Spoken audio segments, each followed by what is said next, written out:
Quel match du Barça, match exceptionnel, mais la finition, faut se mouiller la nuque, for sure.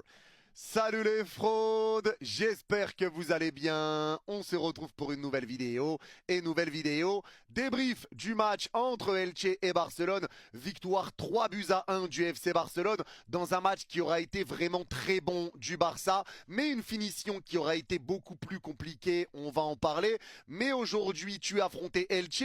Elche qui à la maison n'avait perdu qu'une seule fois cette saison et c'était face à Villarreal. Le Real n'avait pas gagné à Elche, ils avaient fait match nul. Elche n'avait perdu qu'une seule fois. Donc tu savais que c'était un déplacement qui n'était pas simple. Et en plus, tu affrontes une équipe d'Elche qui ne vient pas pour verrouiller. C'est une équipe joueuse et ça fait du bien parce que j'ai pris du plaisir devant ce match. Je me suis régalé. C'est une équipe de Elche qui se découvrait, qui essayait de venir chercher le Barça haut, qui mettait de l'intensité, qui mettait du pressing, qui essayait de monter rapidement, qui laissait un peu d'espace dans son dos, qui se découvrait, qui essayait vraiment de jouer au football et qui n'était pas là pour essayer de verrouiller et rendre un match dégueulasse. Ça a rendu le match très agréable, on s'est régalé et je pense que ça régale également les supporters d'Elche, même si tu pars avec une défaite aujourd'hui. Dans tous les cas, quand tu affrontes le Barça en Liga, tu sais que tu ne vas pas prendre des points très souvent, tu sais que c'est compliqué, mais aujourd'hui, chapeau à Elche qui est venu pour essayer de jouer son jeu et qui est venu sans changer son plan de jeu, sans changer son identité.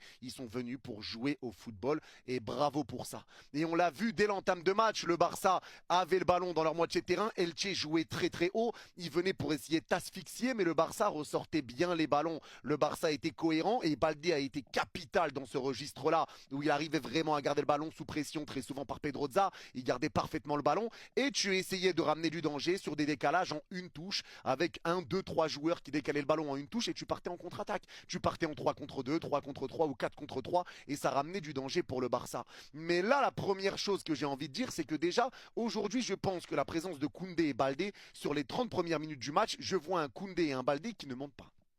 Il reste en place. Et je pense que c'était une stratégie d'Hansi Flick parce qu'il savait que Elche allait venir te chercher haut, que Elche allait repartir vite vers l'avant, que Elche allait jouer au football. Donc je pense qu'il y avait une consigne sur Baldé et sur Koundé de rester en place et de ne pas se découvrir défensivement. Parce que sur les premières offensives du Barça, c'est vu, et vous pouvez le revoir également, le Barça n'avait pas besoin de ses latéraux. C'est souvent Lamine Yamal qui partait en contre-attaque avec Fermin, avec Ferran, etc. Et il y avait vraiment des bonnes combinaisons, des bons appels, ça partait bien, c'était cohérent. S'il y avait du mouvement, il y avait des bonnes demandes des propositions aux porteurs de balles, c'était cohérent et tu jouais bien tes coups mais tu ratais la finition. Aujourd'hui, la construction du jeu du Barça, tu regardes, tout est beau, tout est propre, mais tu arrives à la finition, je vois Boudère.